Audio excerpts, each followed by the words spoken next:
Mr. Trump's America First policies have significantly shaken up global travel. Trump's trade war, stricter border rules, rolling back basic human rights, travel bans on visitors from certain countries, and ICE literally making people disappear off the streets. It's not a surprise that thousands of trips have been cancelled. Tourists just heading somewhere else, and this is hitting the US economy hard this year. And it's not just the travel industry either.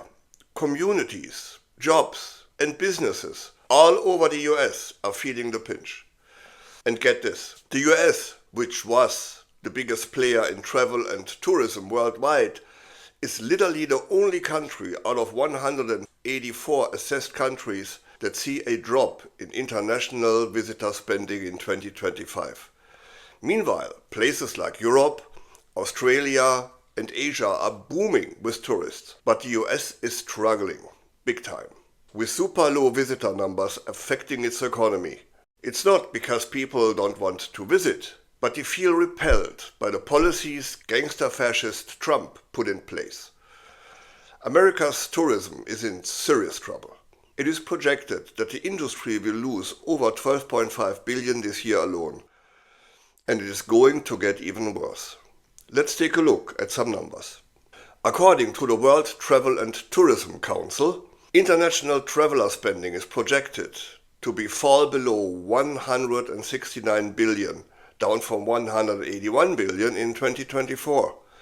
This isn't just a minor slowdown, but a sharp 20.5% decline from its high point in 2019. Most noticeably, not surprisingly, Canadian air travel has decreased by 20%, while land border crossing has plunged by an alarming 35%. Visitor numbers from Germany have fallen by over 28%, and arrivals from the UK have declined by nearly 15%. The international markets form crucial pillars of America's tourism industry. Without them, the US economy will not be able to survive. But who is counting? Right, MAGA? The effect is felt in major cities and rural towns all over the nation. Think Las Vegas, New York City, and Miami. But it's not just the main tourist destinations that feel the impact the disappearance of international travel into the US has caused. At the American side of the Canadian-US border, there are countless small towns that depend on Canadian visitors and now begging for Canadians to return. But that is not going to happen anytime soon. Because of the Canadian buy anything but American movement, 71% of Canadians say they will avoid to buy American goods, according to retail data consulting firm dunnhumby. Because tourism is far more than sightseeing and souvenir hunting. Tourism is a vital force driving the nation's economy. In 2024 alone, it generated 2.6 trillion in economic activities and supported over 20 million jobs in the US, spanning from rideshare drivers and mechanics to diner staff, gas stations, hotels, and RV campgrounds. A perfect example right here. The RV, travel and snowbird industry is a cornerstone of Arizona's economy. My wife and I, we had our sailboat permanently moored in Blaine, just across the border from Canada, and snowbirded over the winter with our fifth wheel in California and Arizona. And even though we enjoyed it very much, those days are over. And we are not the only ones that think that way. What's creating this dramatic situation for the US economy? Let's start with visas. The US has slowed down approving visas for international travelers. For many countries, US interview rules have changed, and wait times for interviews have exceeded over a year, resulting in delays that effectively mimics a rejection.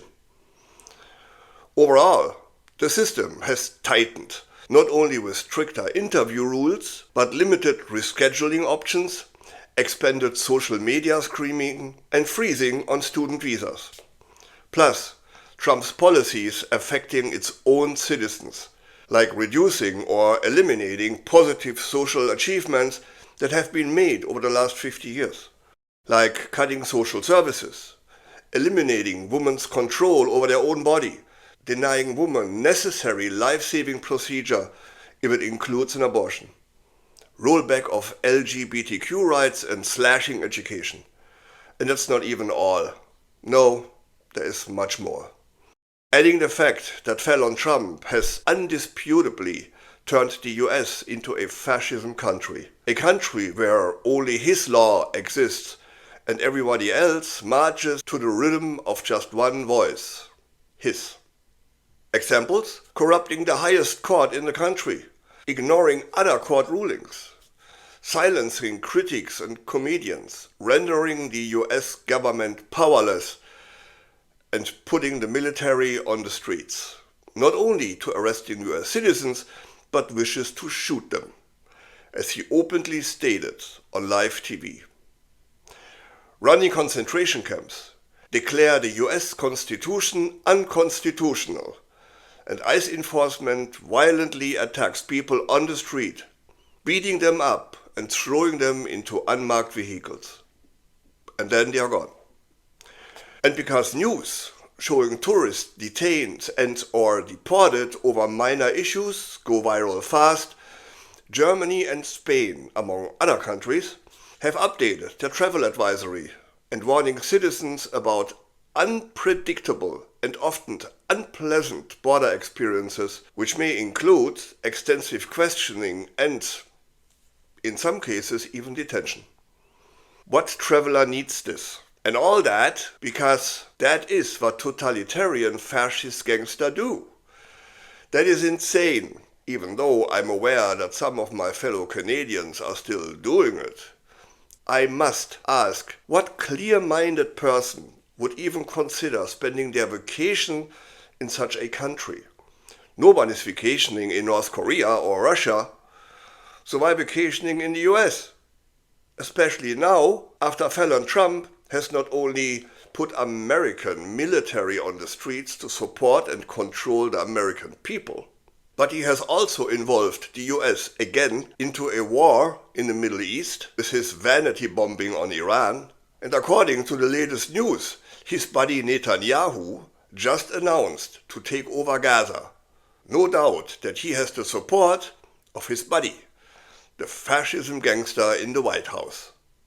And next Friday, August 15th, Trump will be meeting Putin in Alaska to talk about a land swap, whatever that means. But I think one thing is clear, it can't be anything good. Gangster Trump will probably throw Zelensky under the bus. What a gong show. What a gong show. And the consequences of all that are obvious. Students ditching US universities, major conferences relocating and families switching the US for friendlier destinations. That means for local businesses that rely on tourism, fewer customers, fewer tips, fewer shifts, more empty beds, and just to name a few. And just in case you're wondering, the US #1 tourism destination, Las Vegas, is not such a sensation anymore, but dying. Even powerhouse cities like New York are feeling the punch. In 2025, New York City expects 800,000 fewer international visitors, wiping out nearly $4 billion in tourism revenue. And behind those numbers are real people. Uber and taxi driver, hotel and museum staff, and even mom and pop running their little stores. With disappearing tourism, their jobs disappear too. Meanwhile, European countries like France, Spain, Germany, seeing an increase in tourism. Spain projects over 260 billion euros in tourism revenue this year alone. And it does not come as a surprise. Honestly, Europe is the most beautiful continent on the planet. 44 countries, different nationalities and identities, well-preserved cultural heritage, many different languages, well-developed and efficient infrastructure. That is Europe. Europe has incredible historic sites, significant cultural landmarks and breathtaking scenery. There is so much to discover in Europe. World-class cities, countless historic towns and idyllic villages, picturesque beaches, scenic mountains, magic fairy tale castles and ancient ruins. And not to forget, Central and West Europe is the safest place in the world. But back to the US. The decline in tourism isn't just an isolated problem. No, it's actually a huge warning sign for a further downturn of the US economy. And I have serious doubts that the Trump administration will be able to turn that around. Don't poke the bear, they said. But he couldn't resist. The orange idiot had to do it. So I hope you found this video interesting and helpful. But before I go, I would like to ask you a question. Do you still travel to the US? Please let us know in the comments. We respond to every thought and story you share. For more real news, facts and viewpoints to counterbalance the demagogic of the right-wing media, please like and subscribe. It goes a long way to help the channel. Till next time, I'm Wilfried Lemkuller from Europe Curious.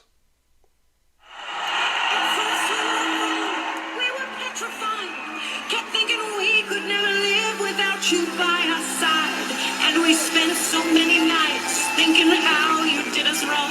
Now we've banded all together. Your tariff made us strong, and so you know you're not so great. There's not a snowball's chance in hell will be your 51st state.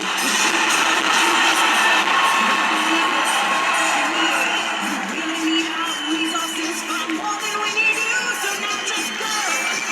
Walk out the door. We do not need you. You're not welcome anymore.